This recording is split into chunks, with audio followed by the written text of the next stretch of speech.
Buenas tardes para todos, bienvenidos a una nueva charla de este bloque de conversatorios que hemos programado para todo el año en el marco de la celebración del aniversario número 75 de la Escuela de Ingeniería Eléctrica y Electrónica. Estamos muy contentos de tenerlos acá en esta nueva charla. En este momento voy a enviarles un formulario para que rellenen su asistencia y reciban un certificado. Y vamos a aprovechar entonces para darle la bienvenida al ingeniero Neil Arenas para hablar del tema.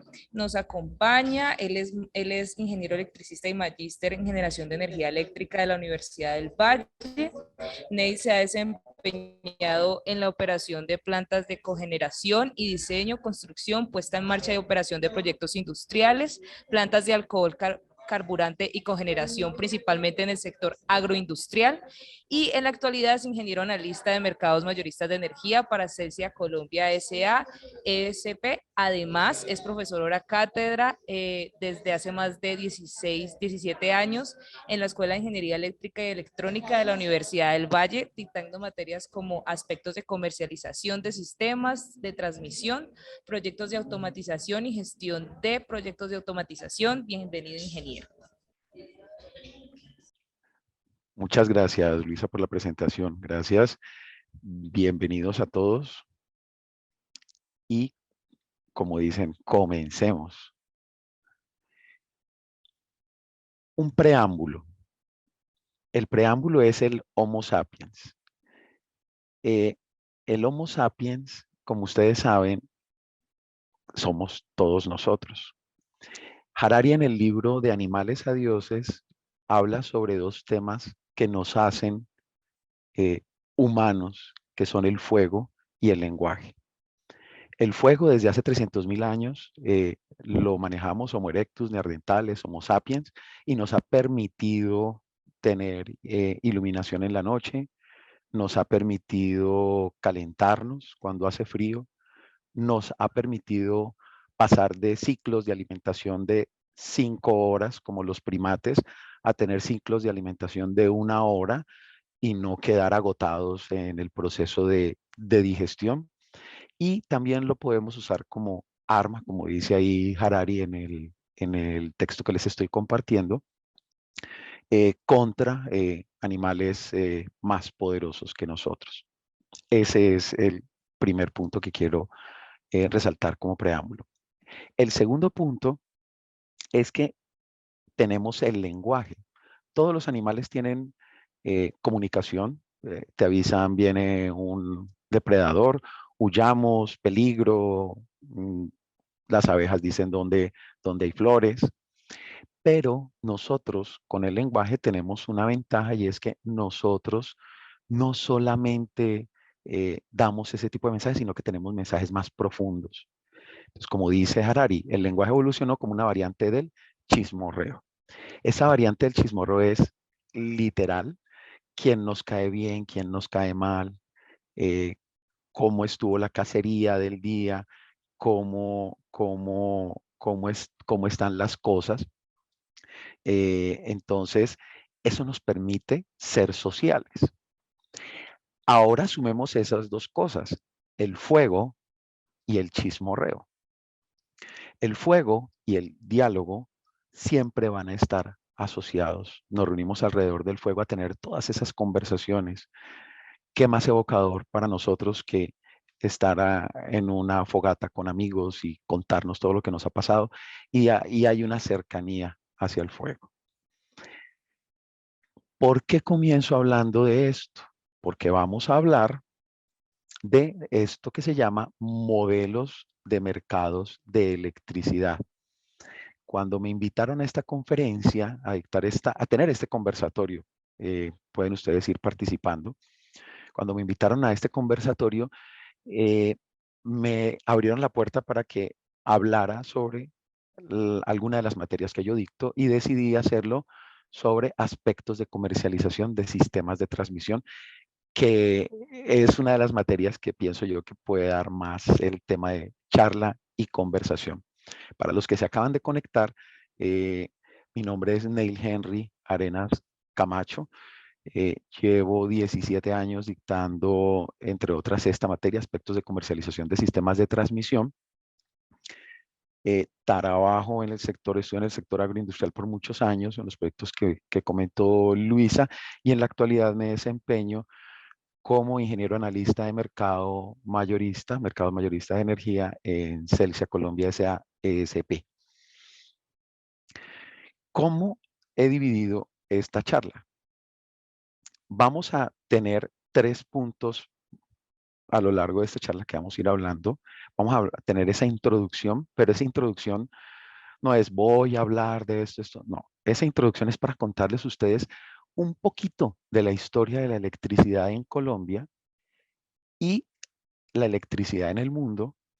Y ese poquito que vamos a hablar nos va a permitir conectar luego con esas estructuras o modelos de mercados de electricidad. Por otro lado, en la transición vamos a hablar de un tema que es fundamental para los modelos de mercado, que son las transacciones en el mercado eléctrico.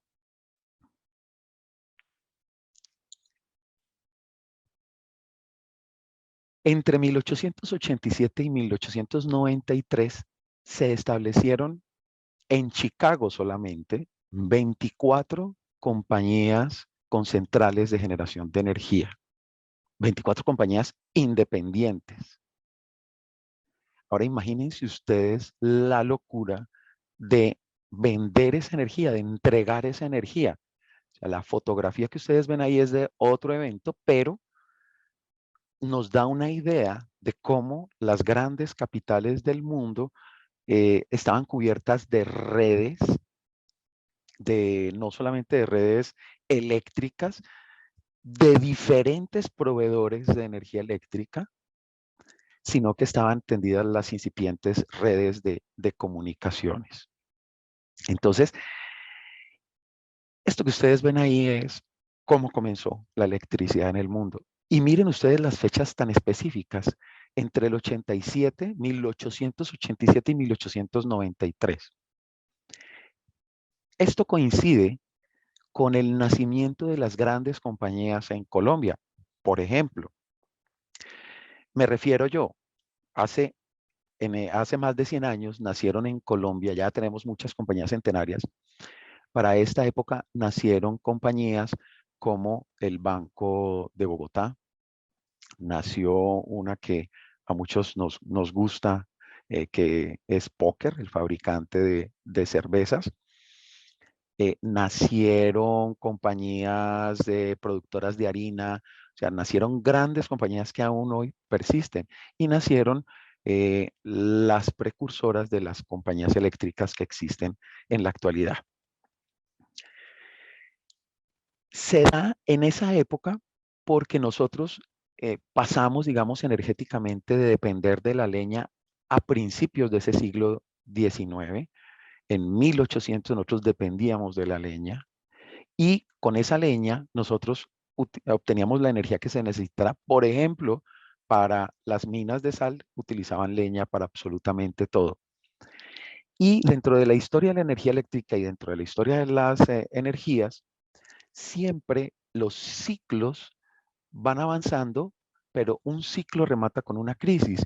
Y la primera crisis energética que se dio en Colombia la predijo el barón Alexander von Humboldt a principios de en los 1800 y dijo que las minas de sal de Zipaquirá iban a tener problemas con las fuentes de energía porque la leña ya era escasa en la región y traer leña de muy lejos pues era muy costoso. Efectivamente, en 1806 se dio la primera crisis energética industrial para Colombia, que fue en esas minas. Entonces, el siglo XIX es un periodo de búsqueda de fuentes de combustibles, de fuentes de energía.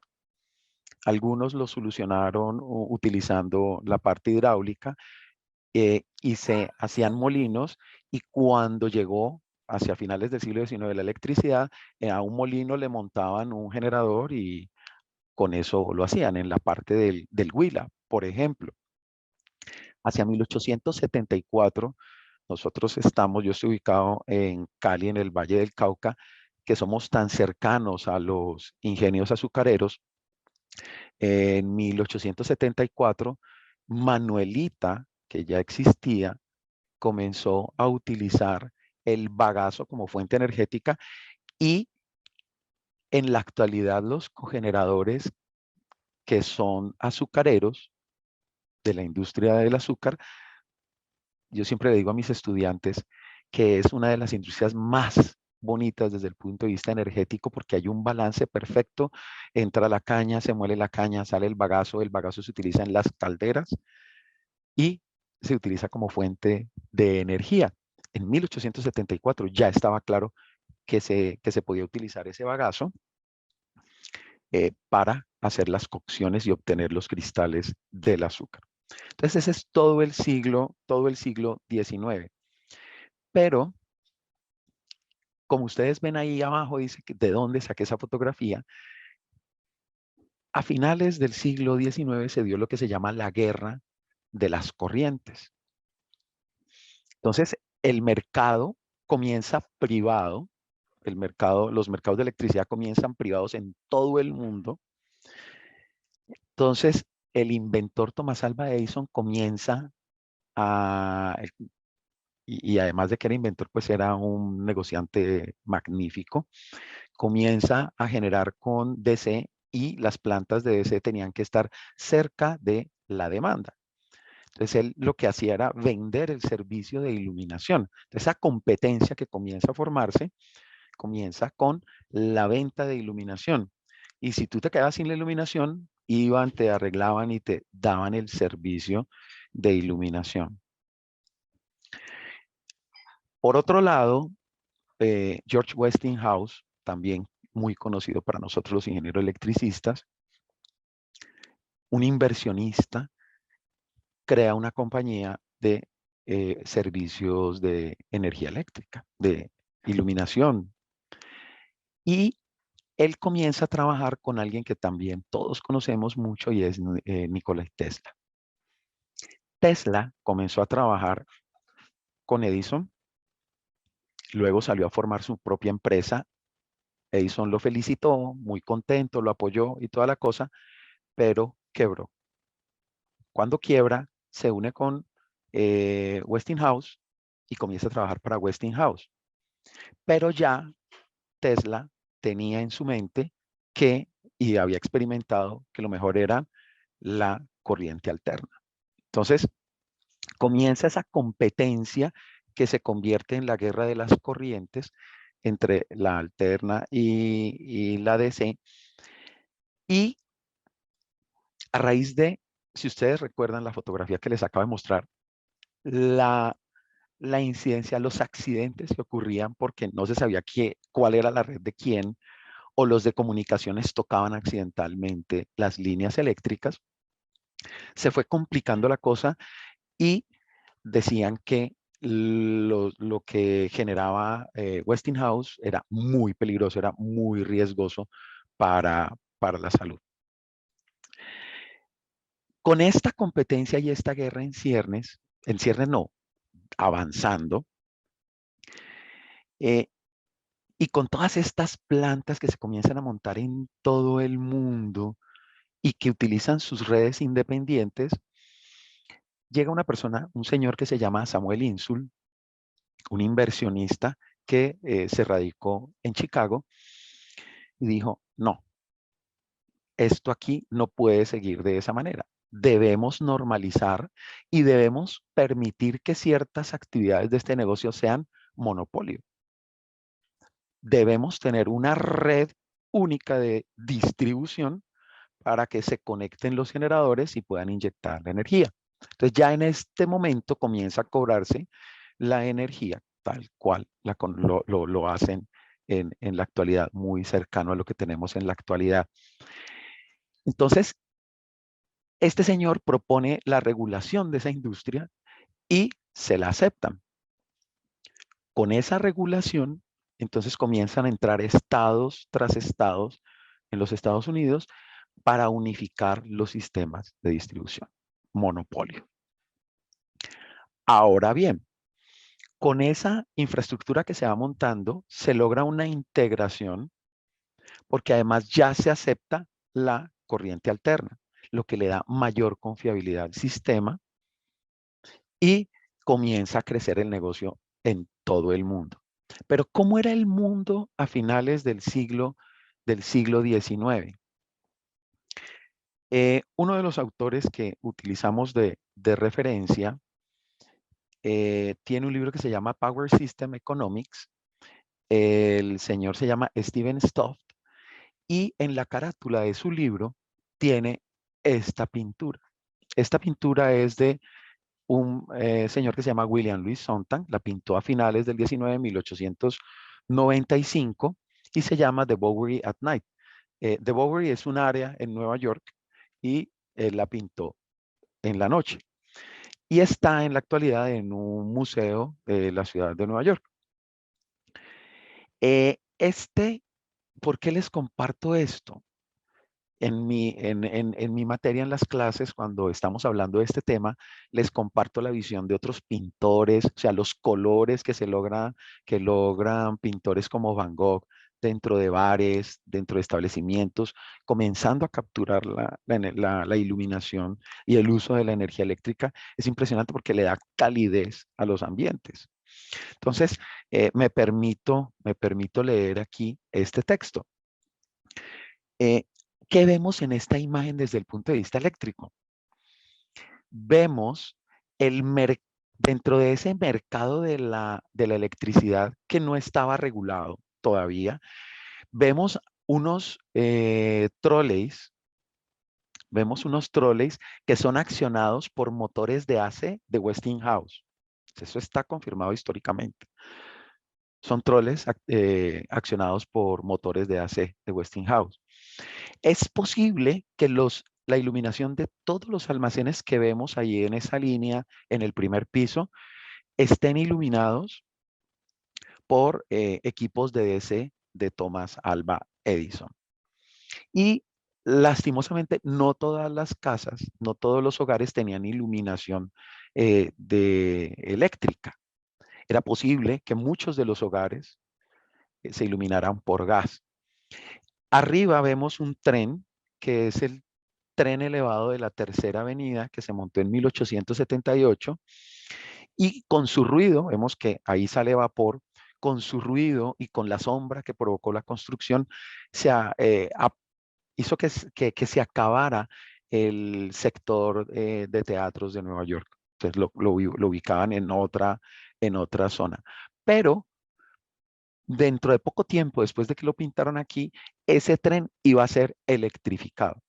Estamos hablando de que en el siglo XIX, a finales del siglo XIX, estamos electrificando y tenemos electrificado todo. Tenemos transporte electrificado. Entonces, eso es importante para entender los mercados de la electricidad. Y la iluminación general de Nueva York en ese momento había sido transformada por Charles Brush, que en 1880 instaló iluminación por arco. Entonces, ¿qué pasa con esto? Esto lo que nos va a dar es una visión de cómo estaba por fuera de Colombia la energía eléctrica. Aquí a Colombia estaba comenzando a entrar y uno de los primeros proyectos que eran los Ospina Hermanos de Medellín, era un proyecto de alumbrado en la ciudad de Bogotá. Comienza a entrar la energía eléctrica a todo el mundo. Colombia no es indiferente a este tema. Entonces entra la energía eléctrica por las 3 rutas que entraron los conquistadores a Colombia. Por el Océano Atlántico, entra a través de los puertos y comienza la electrificación de las ciudades de la costa, comienza la electrificación de las ciudades de la costa, muy cerrando el siglo XIX. También entra por la costa pacífica, ya teníamos Buenaventura, entra por el suroccidente, y obviamente están Buenaventura, Cali, Popayán, Buga, todas las ciudades del suroccidente colombiano. Y para los Santanderes entró la electricidad por el Golfo de Venezuela. Por el río Magdalena, así de romántico como la novela de Gabriel García Márquez, entró los equipos eléctricos y la electricidad entró por el río Magdalena hasta los puertos más cercanos al altiplano cundiboyacense. Comienza a crecer esto y cada ciudad va creciendo y van montando los equipos. Aquí en Cali están en 1910, el Río Cali 1 que todavía está operando, obviamente con equipos actuales, pero está en la misma ubicación que estaba la planta original. Río Cali 2 va unos 10 años después y esa planta es un edificio precioso en madera que uno puede visitar cuando estén por acá. Me contactan y tratamos de hacer una visita y está exactamente en la misma ubicación. ¿Quiénes montaron esas plantas? Los privados. La familia Eder y sus cercanos montaron estos proyectos. Acuérdense ustedes que todas las familias que podían mandaban a sus hijos fuera del país a estudiar las carreras clásicas, medicinas, ingeniería, lo que fueran a estudiar y regresaban luego al país con el conocimiento. Entonces, toda esta gente y en la historia de la electricidad en Colombia vamos a ver los apellidos de los políticos y las familias que siempre han estado liderando al país muy involucradas con la historia de la electricidad. Entonces, vienen los Amper y montan plantas, bien, los Ospina que ya les había dicho, los Pumarejo también están asociados con el negocio de la electricidad y a medida que va creciendo, vamos interconectándonos regionalmente. Tenemos obviamente los retrasos de la Primera Guerra Mundial, de la Gran Depresión, de la Primera Guerra Mundial, las decisiones que no se toman a tiempo, las que se toman demasiado rápido, problemas en especificaciones de máquinas, y va creciendo y van comenzando a aparecer proyectos grandes hacia el finales del primer tercio del siglo XX en Colombia. Y comienzan a crecer las redes y cuando ya tenemos plantas funcionando, comienza a hacer una interconexión entre las regiones. El sector creció inicialmente, como les explicaba, privado, pero a medida que pasan los años y con todas las crisis que trajo la guerra y con la dificultad de los préstamos, de los empréstitos y por malos manejos algunas compañías tuvieron que recurrir al Estado y comenzó a volverse el mercado que había nacido abierto y libre, comenzó a volverse estatal. Y ese, digamos, es la historia que todos conocemos o que tenemos cercanía. Estaba hablando hace un momento con mi esposa sobre este tema y le decía yo que a finales del siglo XIX a la actualidad son solamente 5 generaciones. Están nuestros tatarabuelos, nuestros bisabuelos, nuestros abuelos, nuestros padres y nosotros. O sea, la electricidad es de muy corto tiempo. Los 100 años que cumplió a finales del siglo pasado y siempre tuvimos un mismo mercado durante esos 100 años. La mayor parte del tiempo fue estatal. Entonces, hacia la última década del siglo XX y con todos los problemas que vivimos nosotros en este país y con todos los problemas que vivieron también por fuera, apagones en Estados Unidos, problemas en Sudamérica, en Europa, se comenzó en esa última década del siglo XX a hablar de desregular el mercado o de regularlo de otra manera, liberalizando los mercados de electricidad para que entraran privados. ¿Y cómo era el negocio en esos 100 años que vamos? Hasta la última década del siglo XX, tal cual lo ven ustedes en la imagen que está en la pantalla. Una planta de generación de energía, las compañías tenían su planta de generación de energía, tenían algunas redes de transmisión regionales. Luego tenían sus redes locales de distribución para atender a las compañías, a las oficinas, a las casas que lo necesitaran. Eran compañías, como está dibujado aquí, estructuradas verticalmente. Desde el principio eran estructuras verticales. Solamente que van creciendo y van modificándose, van adaptándose. Con esta introducción y con los problemas energéticos que tuvimos en esa última década del siglo XX, pues comenzamos a liberalizar los mercados, comenzaron a entrar privados, eh, se comenzaron a vender las compañías que estaban, que eran estatales, se separaron compañías, eh, nació el mercado como lo conocemos. Entonces, aquí es donde está la conexión entre la historia y los modelos de los mercados. Cuando termina de formarse el mercado como lo tenemos, pues la gente comienza a estudiar la historia, comienza a estudiar el comportamiento desde el punto de vista económico, hacen el análisis de todo ese comportamiento del mercado y dicen, ah, es que en el mundo tuvimos hasta ese momento, 4 modelos de mercado, 4 etapas que siguió el mercado de electricidad. Pero para poder entender esas 4 etapas, vamos a hablar de esas transacciones que se hacen en el mercado de la electricidad. Nuestro negocio está enmarcado en esa producción que les mostré gráficamente ahora en la generación, en la transmisión de esa energía, en la distribución de esa energía cuando ya llega a las zonas donde va a ser entregada y su comercialización. Las dos que están asociadas con transporte, la transmisión y la distribución, se conocen como servicios al mercado de electricidad. Y la generación y la comercialización están relacionadas con la negociación del producto del mercado de electricidad.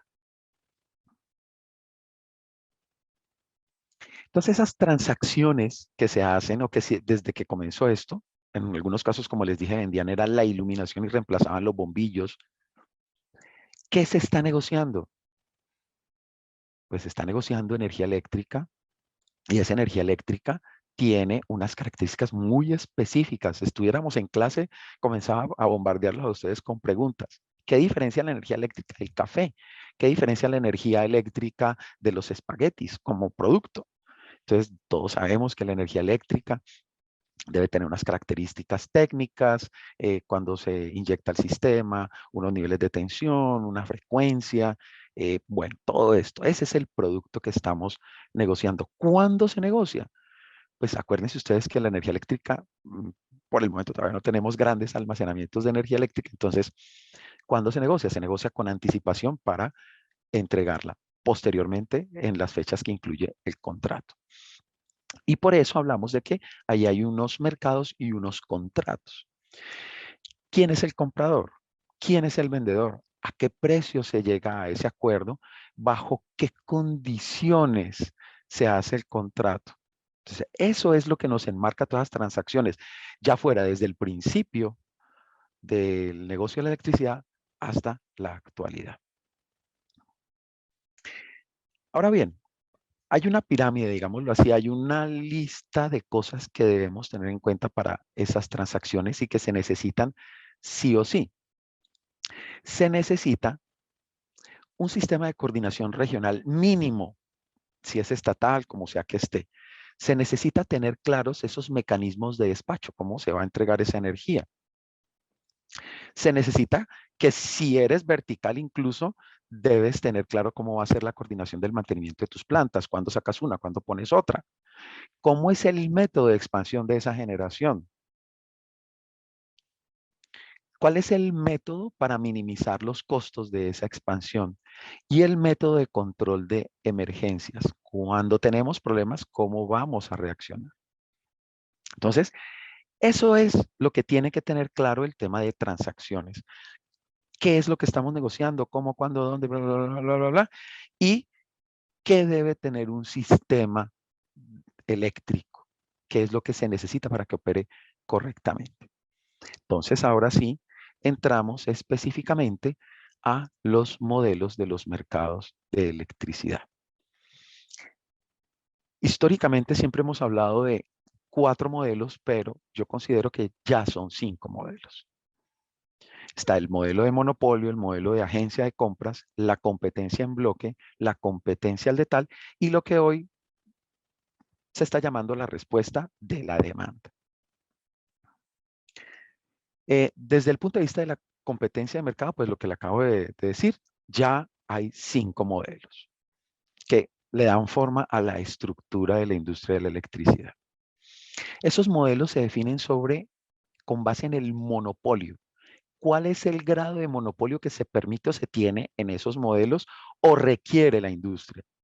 Y los modelos corresponden a esos varios grados de monopolio, a la competencia, cuando ya está liberalizado, y a la opción que tiene de comprar o vender energía. Entonces, eso es cómo vienen los modelos. No sé cómo está funcionando el tema de las preguntas. Si alguien tiene una pregunta, la hace. Yo voy revisando. Veo que les han pedido que registren su asistencia, por favor. Pues, Luisa María profe, Quintero. ¿Y qué no? ahorita al final lo que hemos hecho es que se abre un espacio y De se realizan las preguntas. preguntas. Ah, Ujú. ok. Pero si usted quiere hacerlo, digamos, abrir espacios, no hay ningún inconveniente. Ok, perfecto. Listo. Yo creo que entonces, como lo han planteado, hacia el final podemos hablar. Y pueden ir escribiendo sus preguntas si quieren, si no, no van a levantar la mano. Entonces, esos 5 modelos vienen de la siguiente bibliografía. Hahn y Shuttleworth en 1996 identificaron los primeros 4 modelos, los clasificaron. Y esos modelos fueron profundizados por Kirchen y Strabag en el 2004. O sea, le hicieron algunas aclaraciones y algunos aportes al modelo. Y el quinto lo hemos venido trabajando en el curso con los estudiantes el de respuesta a la demanda lo hemos venido trabajando desde hace como 5 años. Hemos trabajado el tema de respuesta a la demanda. El de monopolio, comenzamos a hablar del de monopolio. Está caracterizado por un sistema integrado de forma vertical que duró 100 años. En cualquier área, una empresa es dueña y opera todas las plantas de generación y las redes de transmisión y distribución usadas para el transporte de la electricidad. Ese es lo que le han asignado. Y la empresa es responsable por el suministro de electricidad en su área de influencia. O sea, donde a usted le dicen, tiene que inyectar energía, tiene que vender energía eléctrica, allí es donde usted debe estar vendiendo la energía, no en ninguna otra parte. Pero eso gráficamente se entiende mucho mejor. Entonces, esta es la estructura vertical y el modelo que nos presentaron Hahn y Shuttleworth. Le pongo ahí generador propio para diferenciarlo ahora de las compañías de generación. Como era vertical, entonces él tenía todo. Era su propio generador, tenía el mercado mayorista que está asociado con la transmisión, era distribuidor teniendo el concepto de distribuidor como una compañía que es propietaria de esas líneas de distribución y vende al detal, o como se diría vulgarmente al por menor, que también se puede, pero digamos al detal. Y operaría dentro de su región. Los otros 2 autores hicieron un análisis y dijeron, ojo, el monopolio también funcionaba de la siguiente manera. Una compañía que tenía una región y tenía todo, desde generador hasta los usuarios. Ah, muy importante. Si ustedes ven entre generador, mayorista, transmisor y distribuidor, la flecha es el flujo de energía dentro de la misma compañía. Y la venta de energía solo es hacia el usuario. La venta de energía se da del distribuidor al usuario. Por consiguiente, el ingreso y el dinero se le paga a el área de distribución de la compañía que luego la distribuye entre todas las áreas.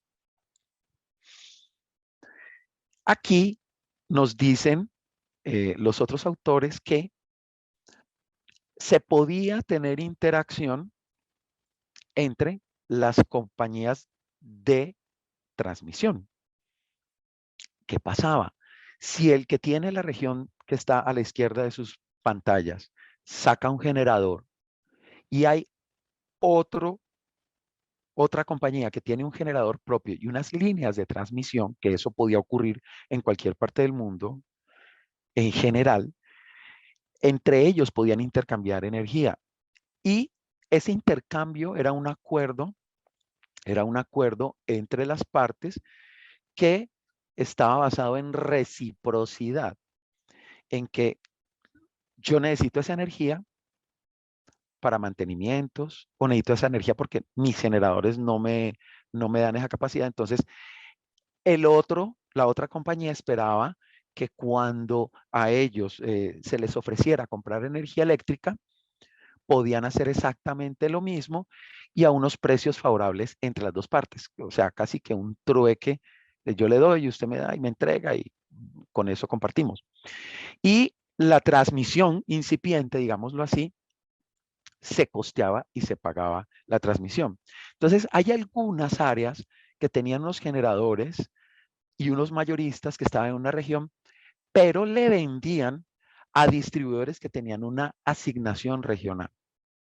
Entonces, miren ustedes que el modelo inicial es este, sencillo, y el modelo de monopolio se complejiza cuando comenzamos a ver la interrelación.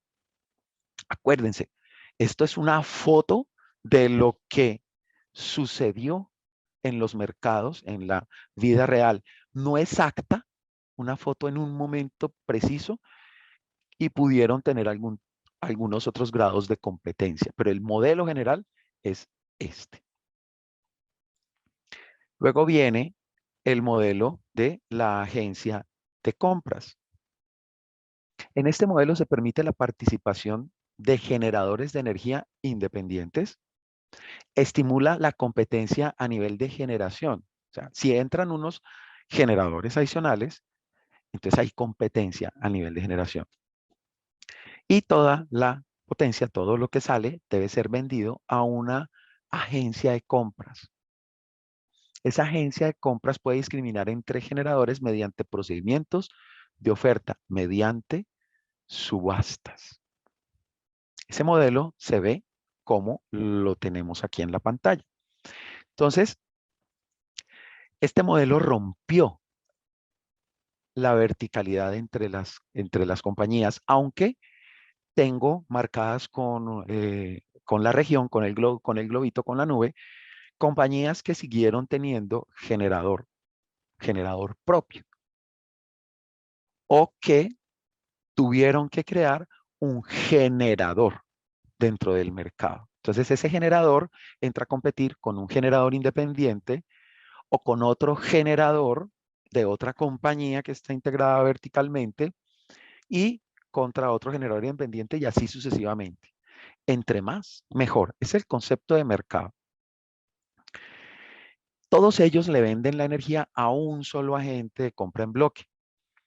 También existe algo parecido a esto que tenemos aquí, donde generadores independientes podían venderle con este mercado a un mayorista transmisor que en ese caso era el agente de compra en bloque de la región, uno solo. Entonces, podía ser una compañía o puede ser una institución nacional, dependiendo del tamaño del país. Y este agente de compra en bloque se lo vende a los distribuidores, que son los que tienen un monopolio en un área, ya sea grande o pequeña, ya sea en nuestro ámbito municipal o en un ámbito departamental o regional. Entonces se entrega esa energía a los distribuidores, todos los que sean los distribuidores, y ellos la entregan a los usuarios.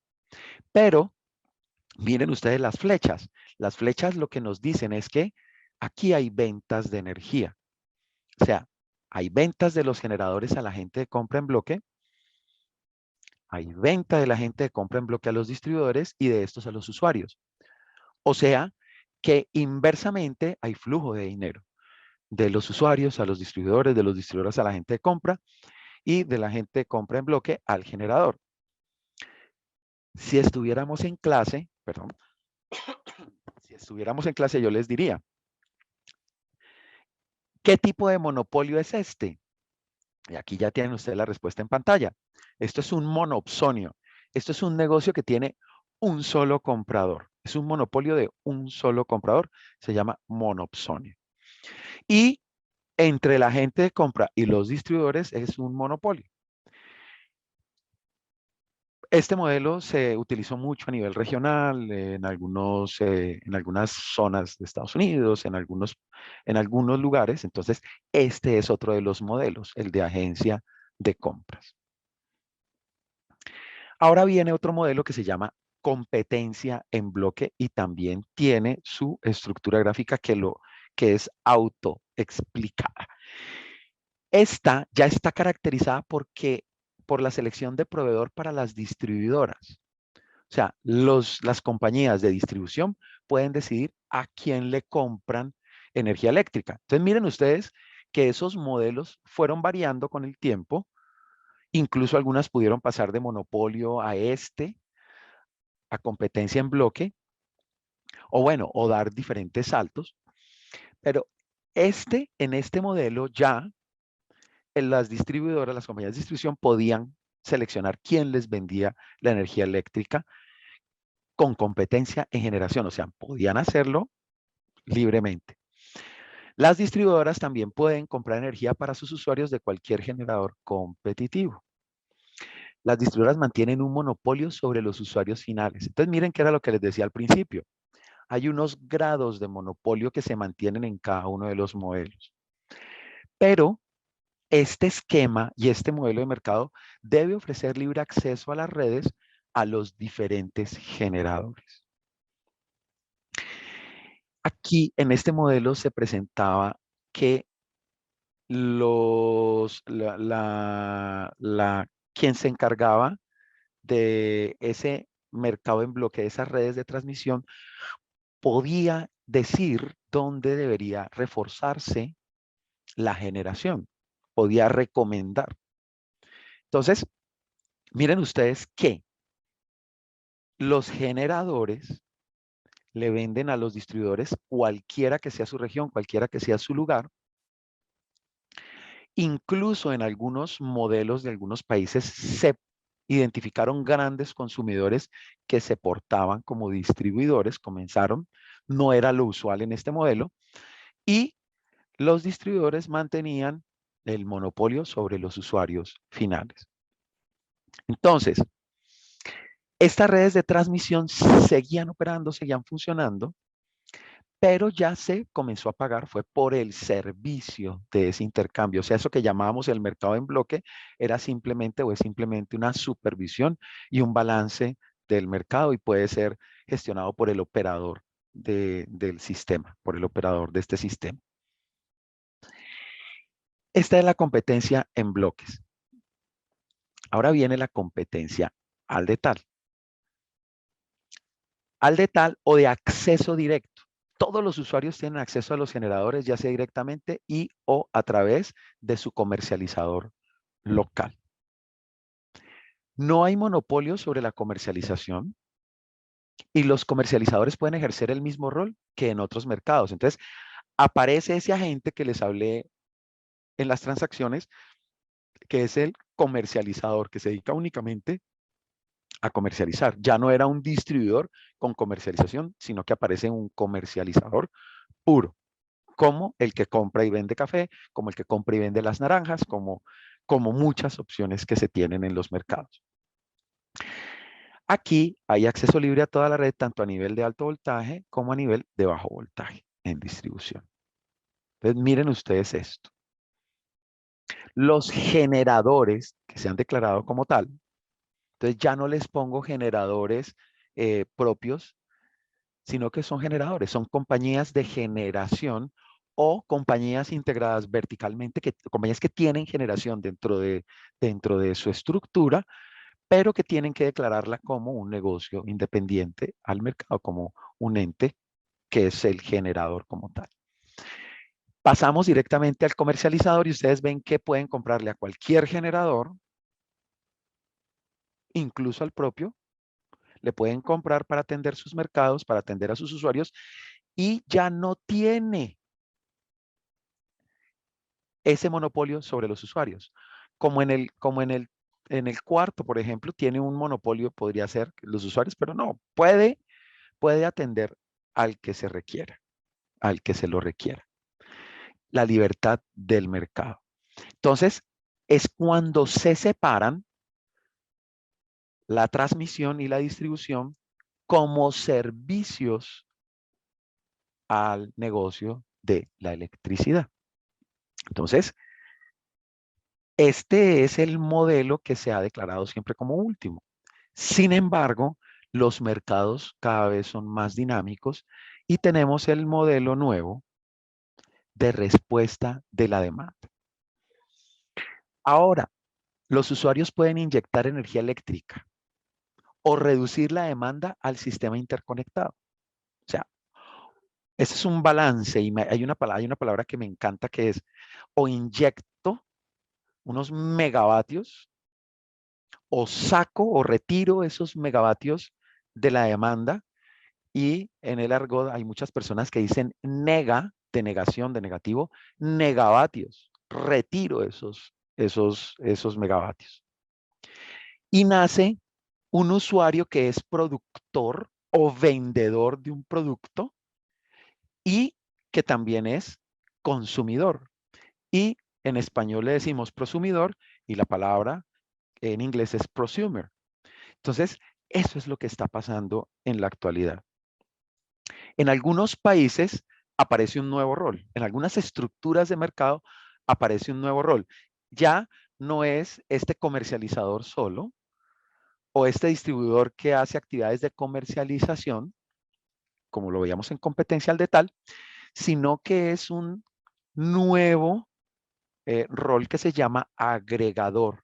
¿Agregador de qué? De la demanda. Entonces él comienza a sumar toda esa demanda para ofertar esa reducción a los generadores cuando lo necesiten, para cumplir con sus obligaciones de energía firme. Entonces, para el generador es muy bueno porque o contrata a otro generador, le compra a otro generador esa posibilidad de mantener sus obligaciones de energía firme, o sea, inyecta al sistema o compra a la demanda esa reducción, esos megavatios, retira, que es equivalente. Debe haber acceso libre a toda la red, tanto a nivel de alto voltaje de transmisión como a nivel de bajo voltaje. O sea, ahora van a ver adicional. ¿Por qué? Porque estos prosumidores, estos usuarios que producen o consumen o que retiran demanda y consumen, también van a participar y se refuerza la participación de fuentes alternativas de energía y muchas otras cosas vienen asociadas con este tema. Entonces, el modelo es similar al que hemos venido viendo, pero aquí ya tenemos que los usuarios le pueden vender al comercializador o al generador un producto o inyectarle al sistema y para venderle a su, como está aquí en la última, a su distribuidor local, le puede vender. Entonces, miren, esto ya se volvió como esos juegos que rebota la pelotica y va y sube y baja. Y quedan las compañías de generación o los generadores dentro de la estructura que tenga generador todavía, que tenga generación. Aparecen, entonces tenemos los comercializadores que ya habían aparecido, el distribuidor que tiene comercialización, en algunos países ese agregador que coge esas demandas desconectables y las suma y las ofrece a los generadores. Aquí me faltó una flecha que debe ir del agregador hacia el generador vendiéndole esa demanda. Bueno, y el usuario es dinámico y por eso lo puse en rojo, vende energía o vende desconexión. Y las flechas negras son ventas de energía. Este es el resumen de todo lo que hemos hablado y veo yo que el tiempo ya se está acercando al fin. Esto es exactamente lo que hemos hablado. Están los 5 modelos, está la definición de esos modelos a través de su nombre y donde hay competencias. Entonces, en el primer modelo, No hay competencia en generadores, no hay opción para los comercializadores, no hay opción para el usuario final y no existen ni se piensan en los prosumidores. Y en el quinto modelo, que es el de respuesta a la demanda, el usuario puede generar o reducir su demanda. Y tiene competencia en los generadores, tiene opción para los comercializadores y tiene opción para el usuario final. Y este quinto modelo es un modelo porque afecta las estructuras de mercado a medida que va creciendo. Entonces, por ejemplo, nosotros vamos a comenzar a vivirlo en algún momento y es la famosa curva de Pato por la inclusión de todas las fuentes alternativas de energía, las renovables. Entonces, vamos a tener que hacer unas adaptaciones y unos modelamientos que van a afectar al mercado como tal a medida que vaya creciendo este tema. Entonces, por eso lo consideramos un modelo. Finalmente, y como, digamos, como cierre, estos modelos de mercados de electricidad sirven de pauta, de guía para entender el comportamiento a través de su relativamente reciente historia comparada con la historia de la Tierra. A diferencia de los otros seres vivos que ocupan el planeta, nosotros, el Homo sapiens, a partir del uso del fuego y por su carácter social, siempre ha tenido y tendrá necesidades energéticas por atender. Entonces, conectamos con esa apertura que les hablaba antes de iniciar la presentación. O sea, nosotros necesitamos la energía, necesitamos esa energía para atender todas esas necesidades de los celulares, la iluminación, todo este tema de interconexiones, de todo lo que necesitamos. Pero como esto es dinámico, la pregunta es, ¿cómo será el siguiente modelo de mercado de la electricidad? Entonces, aquí queda abierta una sesión de preguntas.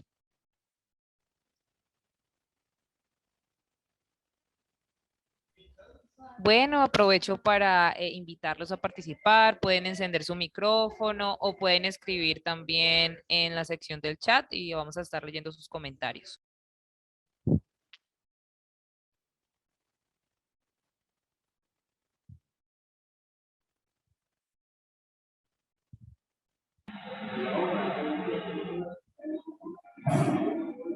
Muy buenas tardes, profesor Neil, ¿me escucha? Buenas tardes, Sebastián. Sí, te escucho. Profesor, muchas gracias por esa exposición muy apreciada. Quisiera hacerle una pregunta respecto a Gracias. su opinión y justo con la última pregunta, que es ¿cuál es ese siguiente modelo de comercialización? ¿Cuál es su opinión respecto a la energía transactiva? Ese tipo de comercialización que de pronto se está implementando muchísimo en países como Brasil, Australia, Inglaterra, en donde ya el usuario pues tiene una participación mayor y no solo puede vender al comercializador, sino puede ya hacer un tipo de transacciones peer-to-peer, o sea, persona a persona. Yo sé que ya se ha hecho algún proyecto piloto en Colombia, pero ¿será que podemos aspirar a llegar a ese punto? ¿Cuáles son sus opiniones al respecto? Bueno, no conozco muy en detalle el tema, pero te digo una cosa. Cuando comenzamos el mercado liberalizado, abierto, que aparecen los regulados y los no regulados, y todo esto de la ley eléctrica y la ley de servicios públicos, cuando estuvo el gobierno de Gaviria, nosotros, o yo, y aquí voy a ser infidente, ¿no? Mi nombre ya les dice mi edad, pero yo estaba comenzando el posgrado y en ese semestre se dio un tema que fue el arranque de este tema, de aspectos de comercialización, que realmente es una introducción al mercado de electricidad. Comenzamos leyendo las leyes completamente en el semestre y las pocas regulaciones de la CRE. Entonces, imagínate, se aspiraba en ese momento, y Luis Fernando Lozano nos decía, Luis Fernando que en paz descanse, nos decía, en un momento, en cualquier momento, los usuarios finales, usted y yo en mi apartamento, va a poder decidir a quién le compro la energía. ¿Y eso cuándo se está dando? No en el 94. Apenas estamos comenzando ahí. ¿Cuánto ha pasado? ¿Cuánto ha Sí, ya, pasado? Vamos para los 20. Vamos para los 20 años. ya ha Entonces, pasado 28 años. exactamente. Entonces, sí, en el 2009 se habló del tema de generación distribuida y se habló del tema y se hicieron las publicaciones y se presentaron esos estudios. ¿Y cuándo comenzó eso? Pues desde el 2009 a el año, eso fue hace poco, hace 2 años, un año. Entonces, Sí, sí. mira el periodo de tiempo y apenas estamos comenzando a hablar del tema de intradiarios. Entonces, este tema transactivo, pues debe estar en estudio y debe mucha gente comenzar a estudiarlo. Imagínate, nosotros, a pesar de tener toda la información y todo, comenzamos a hablar de este modelo hace 5 años en la materia. Entonces, apenas vamos a comenzar. Entonces, por ejemplo, personas como tú que lo conocen, pueden conectarse con la universidad, en la universidad hay personas que manejan estos temas al dedillo.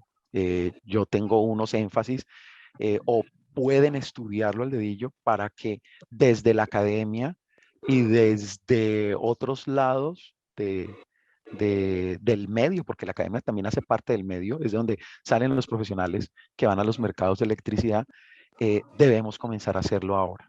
O sea, y si ya hay mercados como los que tú dices, Brasil, ¿cuáles fueron los otros dos que dijiste, Australia, Sebastián? Inglaterra, ¿no? Australia, Muy mal. Inglaterra. Imagínate, Inglaterra que ha hecho tantos cambios y que dijo un momento, uy, nos equivocamos al hacer esto y tuvieron tantos problemas. Entonces, bueno, y que tienen problemas hoy, ¿no? Todavía, sí, Europa, señor. y que Europa y todos tienen Crisis. problemas hoy. Ujú. Entonces, nuestro mercado se ha portado muy bien y este tema, no lo dudes que en un año va a estar en la agenda al menos de la universidad. Ok, sí, me llama bastante la atención porque es un modelo que digámoslo así, integra todo lo que es la transición energética, que es uno de los focos ahorita, la inclusión de energías renovables y la medición inteligente. Sí, digamos que enmarca toda esta integración en un nuevo modelo de comercialización. Y la universidad creo que tiene un área que está desarrollando eso. Ok, no, Podemos estar en contacto yo te paso con las personas que pueden estar más cercanas a este tema. perfecto, le agradezco mucho, profesor. Listo. Si no tienes mi correo de contacto, Sebastián, o quien no lo tenga, aquí lo tienen. Listo, listo, profesor. Ok, por allá oigo a alguien más. Gerson, ¿vas a Gerson, preguntar algo? tienes abierto el micrófono, Buenas, ¿sí? sí, buenas tardes. Buenas tardes, Gerson. Neil, soy compañero tuyo en Celsia, sino que me dijeron que ibas a dar esta charla, entonces asistí. Buenas Ay, tardes. ay, ay, Dios santo, Eh, buenas tardes. no, pero no trabajo en generación, trabajo en fotovoltaica. Pero entonces tenía interés con respecto a esto, entendiendo que los generadores distribuidos, ya cada vez es más masivo el tema del negocio de la generación distribuida en el país y que muchos de estos generadores distribuidos son también a su vez grandes consumidores. El tema de la agregación de estos grandes consumidores y que a su vez pues ya son generadores distribuidos hoy por hoy, ¿qué prospecciones tienen para participar en el mercado, bien sea por medio de un agregador o por medio del modelo de negocio que se llama Virtual Power Plant? No sé, digamos, en ese sentido que, digamos, hacia dónde vaya el mercado, hacia dónde esté regulando la CREC para poner a estos generadores distribuidos a participar en el mercado. Bueno, entonces, esa pregunta alguien ya me la había planteado. Yo voy a salir con una respuesta política porque de todas maneras son cosas que también estamos trabajando al interior de la compañía y Gerson, si necesitas que dialoguemos, lo hacemos.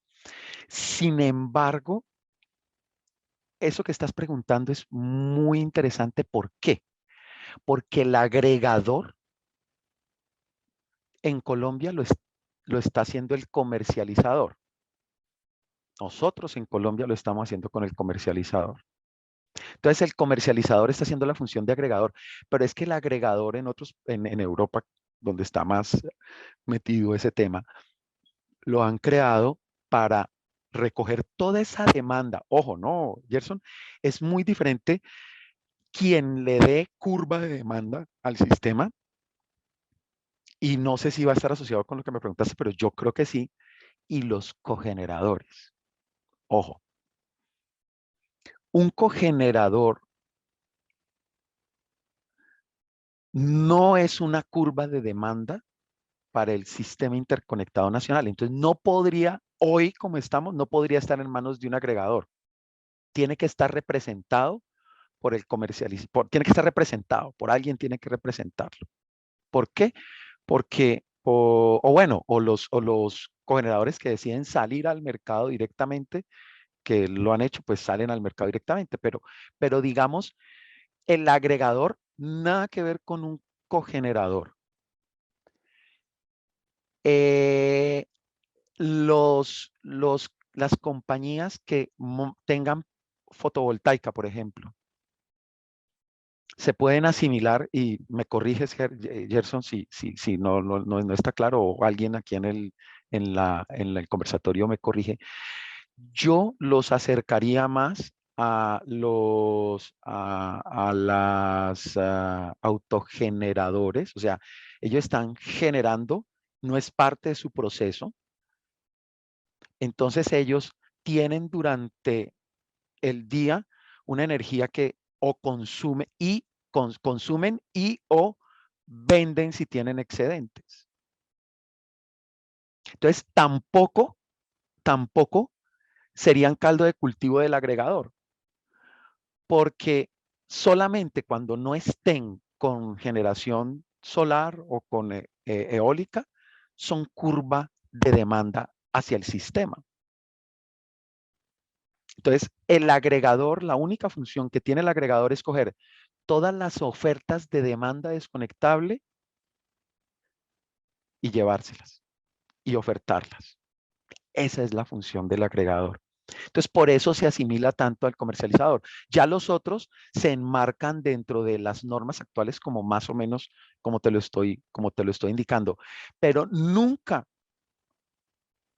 pues, desde el punto de vista estricto, como lo acabamos de ver acá, en respuesta a la demanda, nunca un cogenerador va a ser productor y consumidor en el sentido del prosumidor, como lo hemos ido adaptando a la jerga, y es ese consumidor que es una carga del sistema y que luego por medio de una generación propia o por medio de algún esquema de variación de operación puede ofertar desconectarse de la red.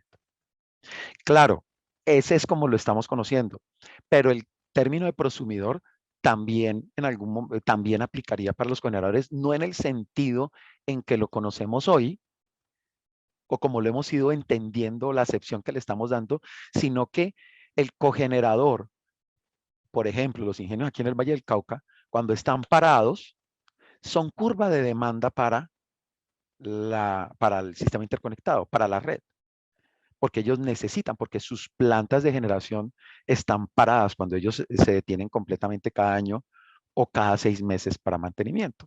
Entonces, prosumidor, el concepto aplica, pero a ellos yo, como tal, hoy pienso que el agregador no los podría gestionar. Tienen que gestionarse como se gestionan en la actualidad los cogeneradores y los autogeneradores.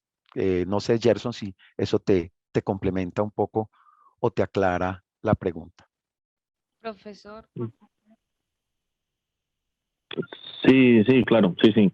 No, lo decía también pensando en que hay grandes consumidores que cubren una parte con el fotovoltaico mientras el sistema fotovoltaico está y el sistema fotovoltaico no tiene almacenamiento en este caso.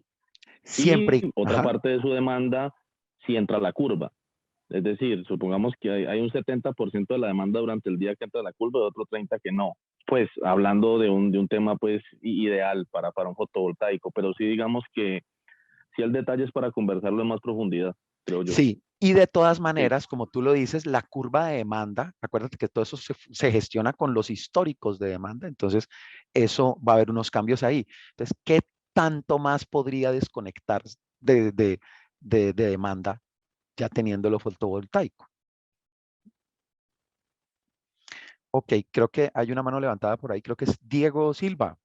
Sí, profe, qué pena. Antes de continuar con las intervenciones de micrófono abierto, hay varias preguntas que se nos están quedando ahí en el chat. Hay un Ok. comentario, por ejemplo, de Alexander Suancha que nos dice muy buena información sobre la historia detallada de la presentación. Gracias. Y viene aquí una inquietud de Duan Steven, no, de César Osorio, que dice, ¿cuál es el modelo de mercado que funciona en Colombia? César, esa pregunta se la hago a mis estudiantes. Cuando terminamos es que esto es un extracto de toda la charla, ¿no? La charla fuerte son 60 diapositivas y son como 3 o 4 sesiones de historia del mercado de electricidad en Colombia. Entonces, ¿cuál es el modelo? ¿Cuál es el modelo? Entonces, si tú te pones a analizar, pues yo pensaría que ya estamos cerca al último, al de la respuesta de la demanda y acercándonos a los otros mercados de transacciones. O sea, cómo toda esta digitalización y toda esta cosa nos ha cambiado. Entonces, no te puedo decir, es el quinto modelo perfectamente, porque debe tener algunas cosas ya estudiando los modelos más a fondo, que puede tener algo del anterior o puede ser un intermedio entre respuesta de la demanda, vámonos para acá, entre respuesta de la demanda y competencia al de tal. O sea, acuérdense lo que les dije, los modelos son un momento como una fotografía de los mercados en general que trata de abarcar todo, pero ese no es el modelo preciso que sigue cada país. Eso debe quedar claro. O sea que puede ser un modelo entre el cuarto y el quinto, entre competencia al de tal y respuesta de la demanda. Esa sería mi respuesta para César. ¿Le parece, profesor, que sigamos con otra pregunta o alternamos con Andrés Capote, que tiene Pues la mano alzada? hemos hecho 2 preguntas verbales, hagamos otra también allá y luego seguimos con Andrés y por ahí había otra persona, creo, de apellido Silva. Perfecto. Diego Escobar Gómez pregunta, ¿el modelo de respuesta a la demanda es garantía para un equilibrio entre los distintos actores del sistema? No necesariamente. Acuérdense que estos modelos, como son muy específicos, entonces, por ejemplo, los ingleses tuvieron un modelo entre el 3 y el 4 por mucho tiempo y eso les falló y tuvieron que hacer reseteo y comenzar otra vez. Eh, no. Y en la actualidad, como pasa con todo en el mundo, todo está cambiando a la velocidad de la digitalización.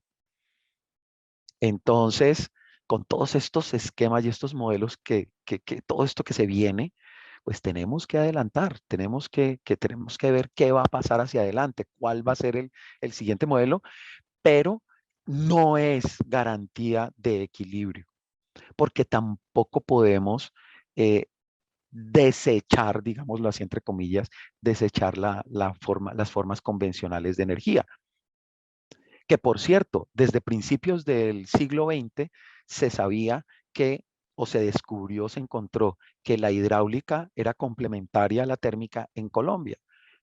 Entonces, cuando toda esta gente, cuando los Amper llegan y montan su negocio, y cuando los Ospina montan su negocio, entonces comienza a haber esa lucha entre lo hidráulico y lo hídrico y lo térmico, pero luego de varias sequías y coincidencialmente unas sequías con unos periodos como de 7, 8 años, que suena muy parecido a algo que vivimos, eh, encontraron que eran complementarios. Entonces, todo esto lo que va a hacer es ir dándole equilibrio al sistema, pero no lo garantiza completamente. Y por eso en Europa y en Estados Unidos, cuando se dieron cuenta de la curva de Pato, con esa demanda que sube al final de la tarde, ¿cómo vamos a atender eso? Entonces, aporta, pero no garantiza. Ese modelo es simplemente algo, es un tema de estudio, es un modelo de estudio que vamos detectando desde la academia y que vamos identificando y que afecta al mercado. Por eso yo creo que te recuerdas que hace un momento cuando estaba hablando de ese modelo de respuesta a la demanda, dije, y cuando viene la curva de Pato, hay unas cosas que se deben tener en cuenta y que otros países ya han tenido en cuenta. Entonces, por mucho tiempo vamos a tener todo el esquema clásico de generación, el sistema eléctrico de generación va a seguir funcionando y vamos a irle agregando y vamos a ir normalizando todo esto, lo de respuesta a la demanda que es reciente, lo de las energías alternativas no convencionales y todo esto se va adicionando y va fortaleciendo el sistema. Pero no nos asegura un equilibrio total, porque cuando entra uno, por eso se ve el modelo, crea una modificación del mercado que debe ser atendida cuando ya sea muy grande. Listo. Siguiente pregunta, Luisa. Creo que entonces ya sería la intervención de Andrés Capote. Buenas tardes, profesor Henry, ¿cómo está? Bien, gracias, Andrés. Escuchando pues lo que usted acaba de pronunciar, la pregunta era, en el tema de los recursos energéticos distribuidos, que pues actualmente hay un incremento considerable pues de la implementación de ellos y la actual red que tenemos, se le debería dar más importancia, yo digo que al flujo de potencia que va a empezar a venir desde el operador de red local para cambiar un poco ese modelo que tenemos actualmente, o sea, para no depender tanto desde el Centro Nacional de Despacho, sino porque ahorita con los recursos energéticos distribuidos, también tenemos que ese venga desde la parte local.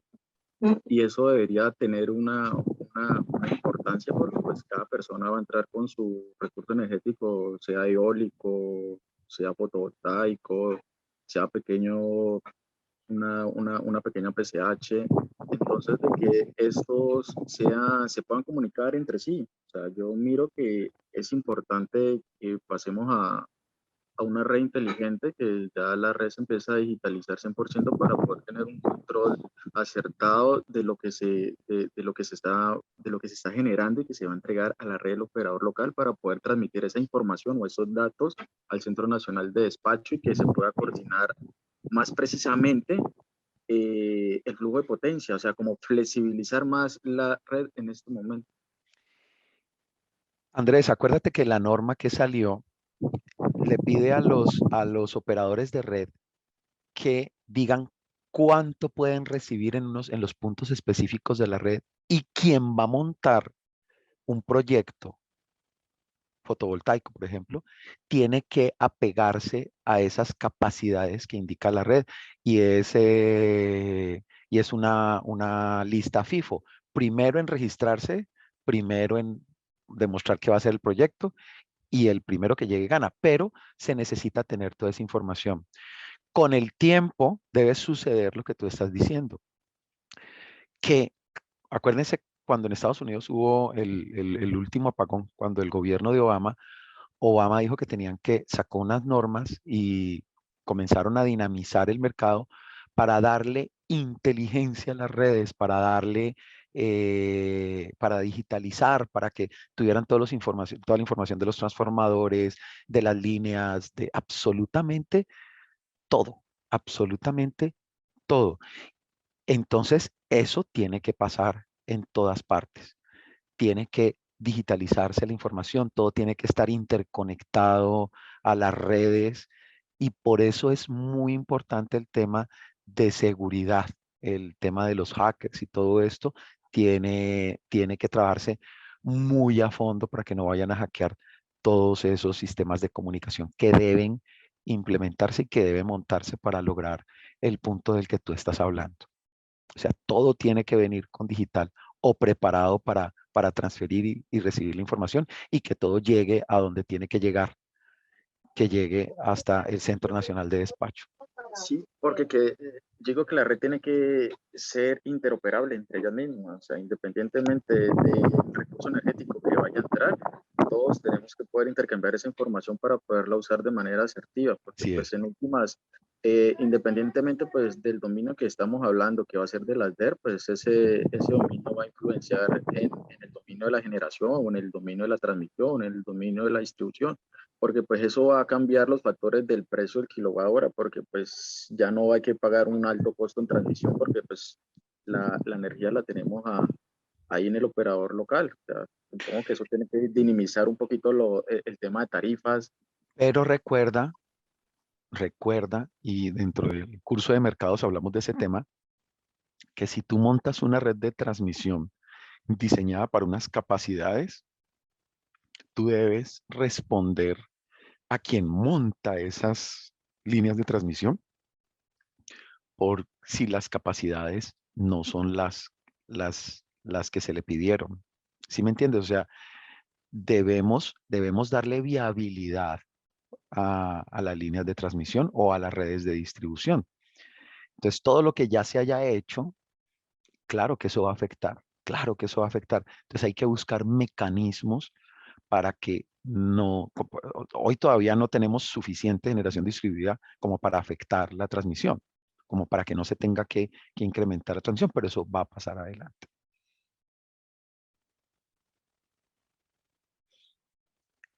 Ok, ¿alguien más? No sé, Hay una última Luisa. pregunta, sí, profesor Neil. Dice Alexander Suancha, ¿se podría decir que la revolución energética colombiana inició en la época del presidente Gaviria? Yo pienso que fue un ciclo que teníamos que vivir. Entonces, lo que les decía hace un rato, la leña es un ciclo que llegó a un punto y escaseaba la leña. No era que no hubiera árboles ni nada, pero era muy costoso traer la leña de otros departamentos para Cundinamarca, para atender las minas de sal de Zipaquirá. Entonces, Alexander von Humboldt les dijo, comiencen a usar carbón, busquen minas de carbón, hagan esto, hagan aquello. Bueno, eso se demoraron y tuvieron esa crisis. Entonces, mira que siempre hay crisis, siempre hay crisis. Estuvo cuando comienzan a montar todos los sistemas eléctricos, están las crisis económicas que viven las empresas. Cuando arrancó la primera generación hidráulica, la primera sequía fue mortal porque la habían diseñado para 12 metros cúbicos y estaban entrando menos de 4. Entonces, eso siempre hay una crisis.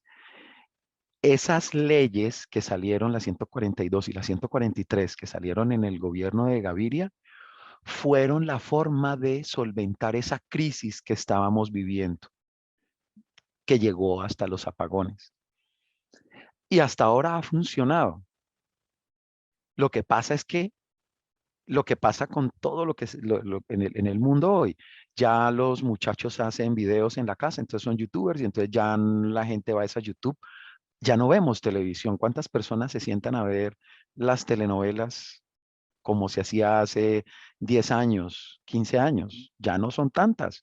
Son las personas de ciertas edades. Eh, ya mucha gente no toma taxi, sino que toma Uber.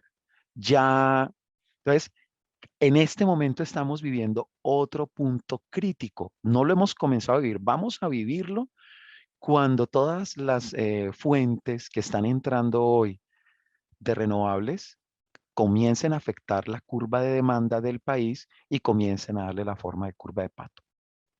Entonces, fue un momento de cambio e históricamente, cuando damos las clases de esta materia, Introducción a los Mercados de Electricidad, es un punto, un hito importante y fundamental.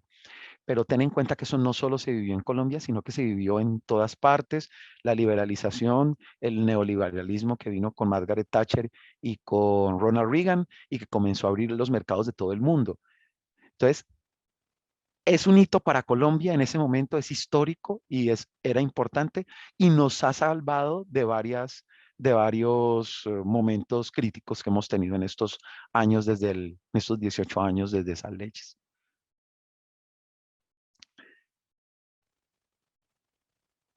Luisa.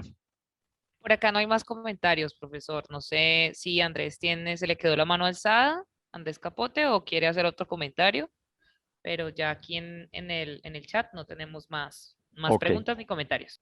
perfecto. Entonces, no, dentro de la presentación queda la bibliografía sobre el tema histórico, pues yo utilizo a Harari mucho en el sector energético. Uno de el libro insignia es los que sacó René de la Pedraja Tomán, la historia de la energía en Colombia, y petróleo, electricidad, carbón y política en Colombia. Eso nos da una buena fuente del tema histórico. Y pues los otros libros son para los modelos de mercados y la transición de la liberalización de los mercados. Finalmente, pues aquí está mi correo electrónico, mi teléfono de celular. Si quieren hablar conmigo por teléfono, mándeme primero su contacto por WhatsApp. Se presenta, me dice quién es y en ese momento yo ya le puedo recibir una llamada o devolver la llamada. El correo electrónico que tengo todo el tiempo en el celular y que me despierta a todas horas y que me llega a todas partes es este de Gmail, nearenas@gmail. Y los invito a que nos acompañen en la universidad, en la escuela de posgrados. Pueden hacer ustedes cosas increíbles y pueden aprender mucho y despertar esa mente crítica y analítica que todos tenemos y que podemos llevarla y aportarla para que este país sea mucho mejor. No sé si Ferley va a decir algo. Muchas gracias por su atención. Claro, Neil. Primero que todo, muchísimas gracias a ti. Fue una delicia escuchar la conferencia. Muchas gracias, Ferley. Y a todas las personas que nos acompañaron, les recuerdo que dentro de 8 días sigue otra. Y hasta una pronta. Esperemos que Neil diga, le voy a dar otra charla luego. Ok, estamos hablando, Ferley. Bueno, se cuidan todos. Muchas gracias a todos. Muchas gracias. Muchas gracias para todos. Los esperamos a las 5 de la tarde también dentro de 8 días.